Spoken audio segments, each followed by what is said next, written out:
Всем привет, меня зовут Тимур Варки, и сегодня я расскажу вам о событии, которое разрезало мою жизнь пополам. 31 год назад, 5 мая 1992 года, началась война в Таджикистане. Официальная историография Кремля, российская и нынешнего режима в Таджикистане, Эмомали Рахмона, называют ее гражданской войной. Но была ли это гражданская война на самом деле? Был ли распад СССР, как принято считать, бескровным, и удалось ли избежать югославизации, конфликтов и распада СССР или нет? Была ли таджикская война предтечей войны сегодня идущей, войны России против Украины? Вот на эти вопросы я попробую ответить сегодня в этом выпуске. Итак, был ли распад СССР бескровным? Отнюдь распад СССР, вопреки тому, как принято считать, не был бескровным. Таджикскую войну, которая унесла до 200 тысяч жизней с 92 по 97 год, можно назвать неизвестной войной. Был такой фильм в советское время. На самом деле мало изученная, неизвестная для мира, для широкой публики война. И в то время как весь мир знает о геноциде в Сребренице, где было убито 8 тысяч человек, в Таджикистане есть массовые захоронения, десятки массовых захоронений, в которых находится до 200 тысяч тел. Чего стоит один расстрел на стадионе в Пяндже, в южном городе на границе с Афганистаном. Этот расстрел, который осуществили прокси российские ГРУ, Генштаба России под командованием Квачкова и сформированные Квачковым прокси таджикские, по аналогии с донбасскими, с донецкими, так называемый Народный фронт, созданный из уголовного сброда под командованием рецидивиста с более 20-летним стажем Сангаком Сафаровым. И по ходу следствия, по ходу продвижения вот этих созданных Генштабом, ГРУ Генштаба России прокси, есть много, десятки вот этих вот массовых захоронений, которые ждут своего часа эксгумации, как в Буче. И эти материалы, я надеюсь, рано или поздно попадут в Гаагский трибунал, ну или в Таджикский трибунал, и виновные предстанут перед судом. Я не кровожаден, но виновные в этих преступлениях против человечности, в военных преступлениях, Квачков, Эмомали Рахмон и другие, они должны предстать перед судом. Рано или поздно. Таджикистану и вообще постсоветскому пространству нужен свой Нюрнбергский трибунал. Очень много крови и очень много лжи, продолжающиеся много лет. Это и Смоленская, Катынская трагедия, которая сначала была принята, сначала была советской пропагандой совершенно как бы опровергаема. Советская пропаганда сваливала вину за убийство десятков тысяч польских граждан, офицеров, служащих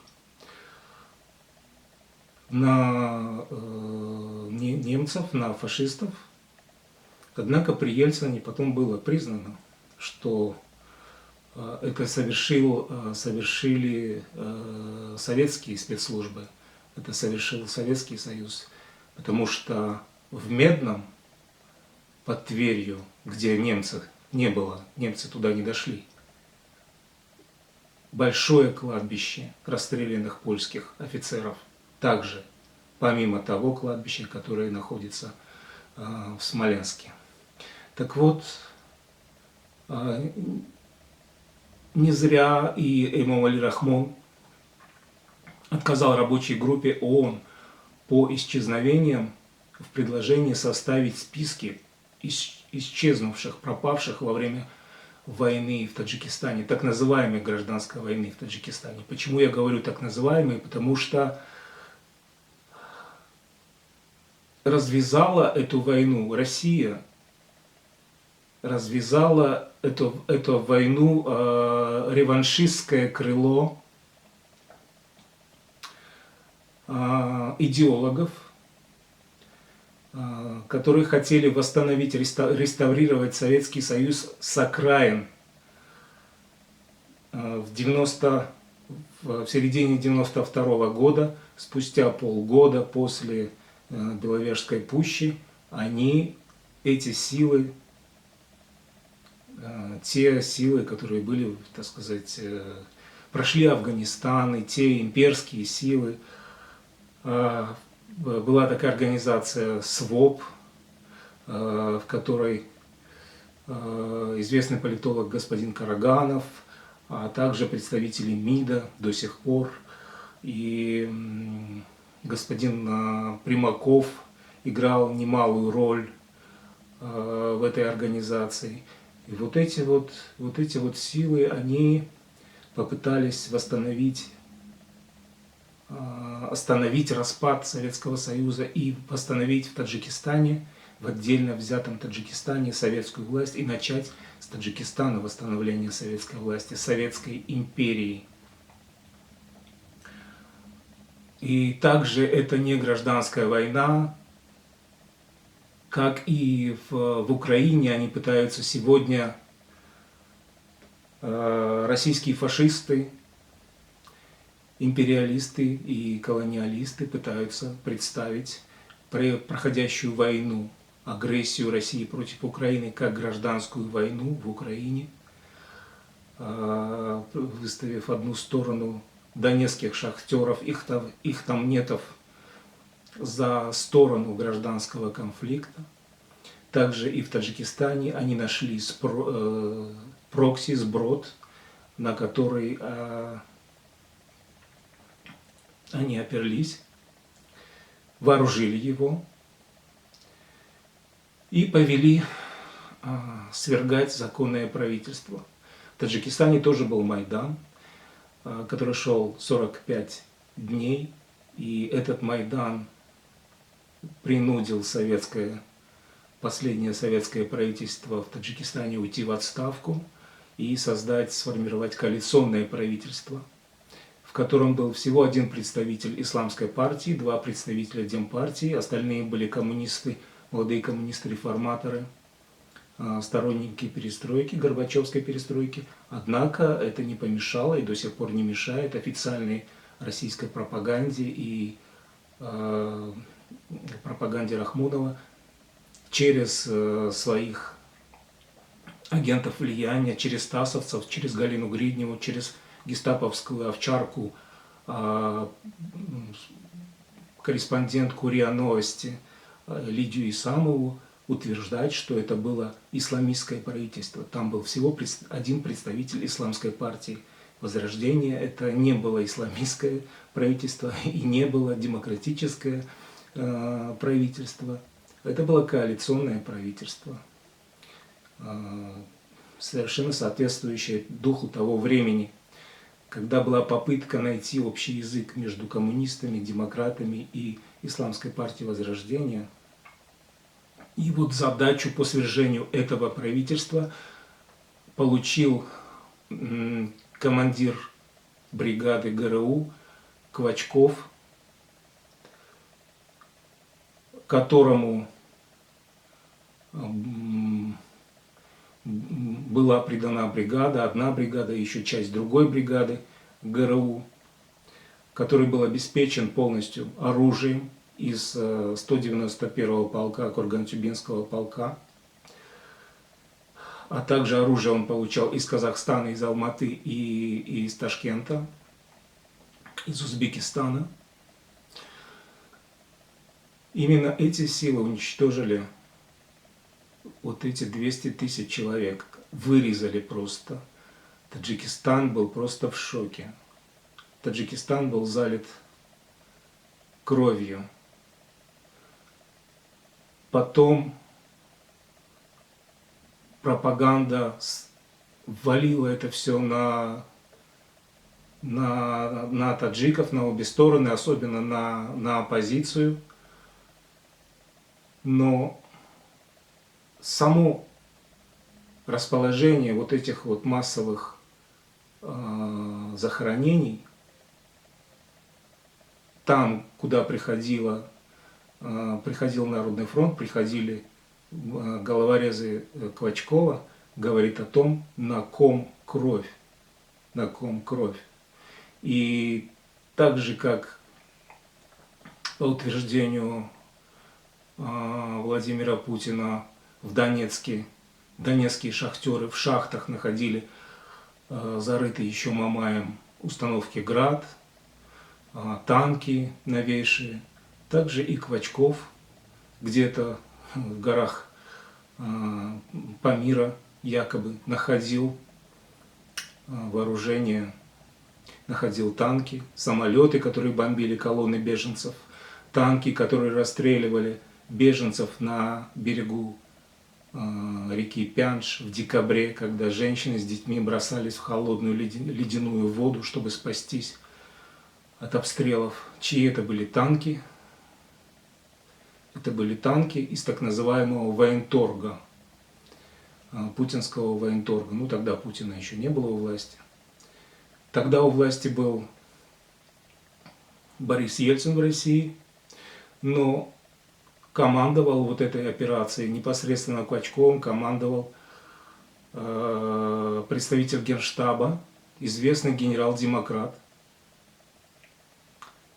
представитель фракции потом Союза правых сил в Думе, генерал Эдуард Воробьев.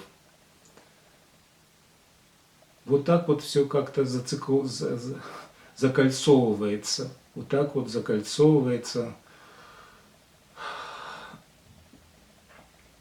к дискуссии, с дискуссией о хороших русских, о демократах и либералах.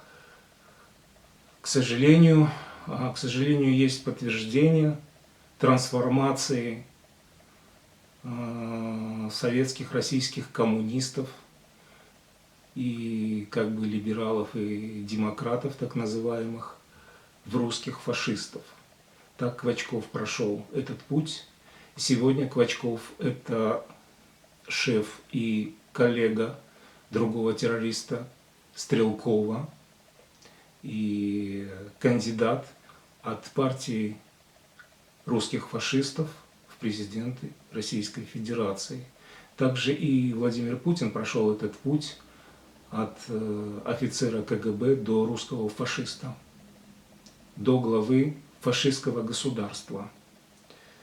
Поэтому, возвращаясь к вопросу, была ли таджикская война гражданской, нет, она не была гражданской, потому что основную роль, основная вина за гибель, массовые расстрелы, массовые казни, за обстрелы из танков, в том числе Душанбе, ракетные обстрелы города, как сегодня происходит в Украине. Это все было отработано в Душанбе в 1992 году. А 100 лет назад, в сентябре 1920 года, это все было отработано Михаилом Фрунзе при захвате Бухары, когда после 11 дней бомбардировок Михаил Фрунзе отбил телеграмму в ЦИК с таким текстом, что Бухарская Народная Республика сформирована, Бухарская социалистическая революция свершилась. И была сформирована БНР на месте Бухарского Эмирата, разрушенного, захваченного, аннексированного, оккупированного и разрушенного Бухарского Эмирата. Собственно, вот все очень похоже. И те, переходя к вопросу, была ли война в Таджикистане предтечей войны, которая проходит сейчас, та 30-летней давности война в Таджикистане, да, она была предтечей. Те же методы используются, те же методы и агитационные те же методы. Здесь как цель так называемой спецоперации объявлена денацификация, дебандеризация, борьба с нацизмом. А в Таджикистане это была деисламизация, борьба с исламским фундаментализмом. И люди были поделены на вовчиков и юрчиков. Вот, кстати, вот меня причислили к вовчикам, так сказать, так называемым ваххабитам. Я вообще не понимаю, что это такое. Ну, как бы я понимаю, что они считают, они называли всех представителей, всех, кто воевал за достоинство, за реформы, за демократический путь, за новый путь развития Таджикистана ваххабитами, несмотря на то, что ваххабитов в Таджикистане было, там считанные единицы было ваххабитов в Таджикистане, ни представители исламской партии, ни тем более демократы, ни представители национальной интеллигенции из движения Растахес, ни Лали Бадахшон, памирцы, тем более исмаилиты никак не могут быть причислены к ваххабитам. Тем не менее, эти ярлыки были приклеены официальной пропагандой, и таджики были разделены этой пропагандой, этой, так сказать, этими методичками КГБ на вовчиков и юрчиков. Юрчики это так якобы расшифровывается как сторонники Юрия Андропова, сторонники реставрации власти КГБ и советской власти. И те же самые клише агитационные, и та же самая ложь, ушат, зомбирование населения, советского населения. Советская власть и просоветские силы, вот эти вот реваншистские силы, они очень болезненно всегда воспринимали вопрос о языке.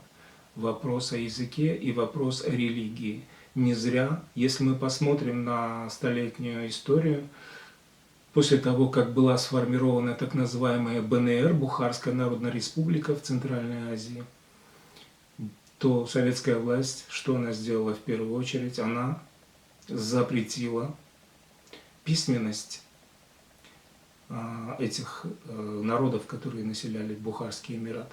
Она запретила персидскую письменность, она запретила религию. Книги сжигались. Мой отец помнит, как в Бухаре пылали костры из книг. Там, конечно, был не только Коран, потому что красноармейцы не читали по-персидски. И они сжигали также и Шахнаме, и Хаяма, и Хафиза, и Фердауси, и Руми. Все, что им попадалось под руку. И за книги на персидским алфавитом написаны, изданы, людей расстреливали, ссылали и расстреливали. И серьезная, так сказать, буча, да, в кавычках, в Таджикистане началась именно после того, как в Таджикистане начал рассматриваться закон о языке, придание таджикскому языку статус государственного языка. И вот здесь начался вой на болотах, как принято теперь говорить. Вся российская пропаганда, кремлевская пропаганда и ее агенты влияния в Таджикистане выступили против. И начало войны в Таджикистане во многом связано именно с этим. с тем, что таджики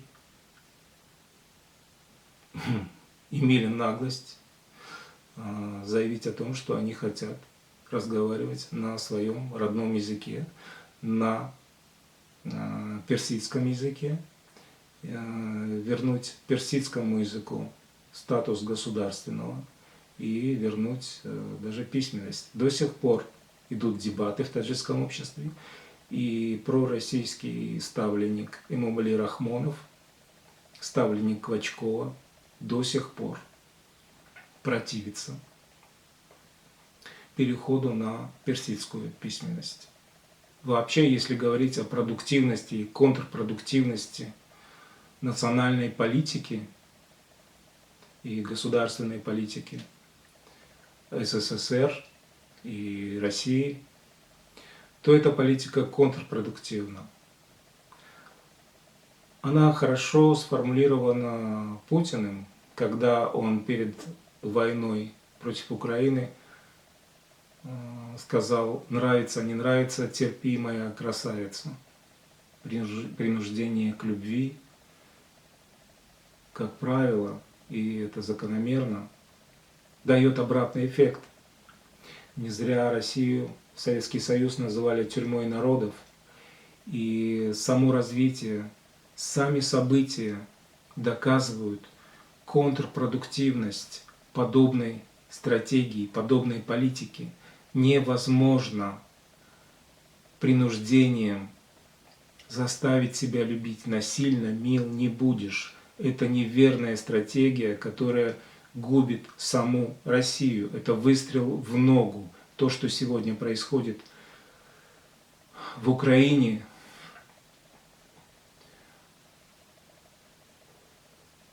Путин добился обратного эффекта. Это полная консолидация украинского народа. Даже консолидация с русскоговорящих и украиноговорящих. Они уничтожили русскоговорящее население Мариуполя. Они бомбят русскоязычное население Харькова, Изюма.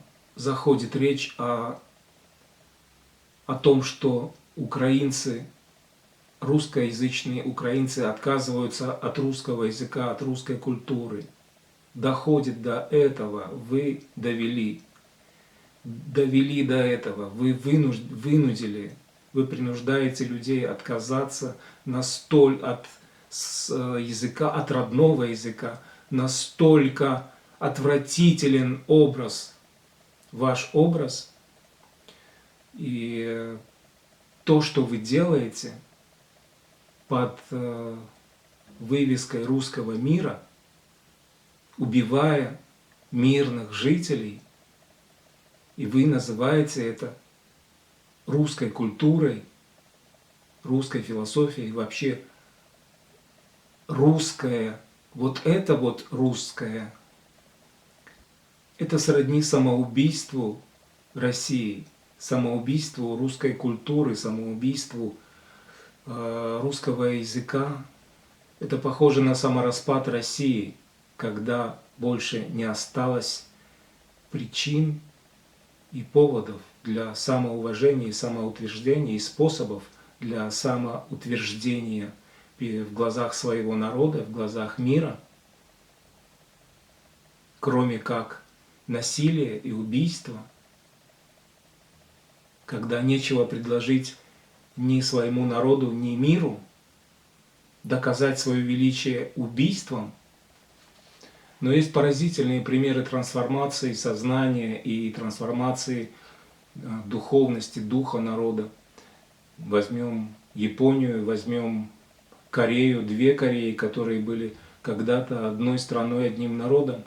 И давайте сравним, чего добилась Северная Корея, чего добилась Южная Корея. И в России сейчас, в Украине происходит именно эта поляризация, именно вот это зеркальное отзеркаливание друг друга. И Украина способна трансформироваться внутренне и способна стать новой Японией и новой Южной Кореей, что станет с Россией, сложно сказать. Будет ли она способна выжить и как, и за счет чего. Не оградится ли она колючей проволокой себя и не станет ли она новой тюрьмой для собственного народа. Но Россию есть за что любить и без насилия, и русскую культуру есть за что любить и без насилия. А пока фронт, таджикский фронт проходит в Бахмуте, а украинский фронт проходит через мое сердце. Слава Украине, Асхоби Гарон Хес. Всего доброго. С вами был Тимур Варки. До новых встреч.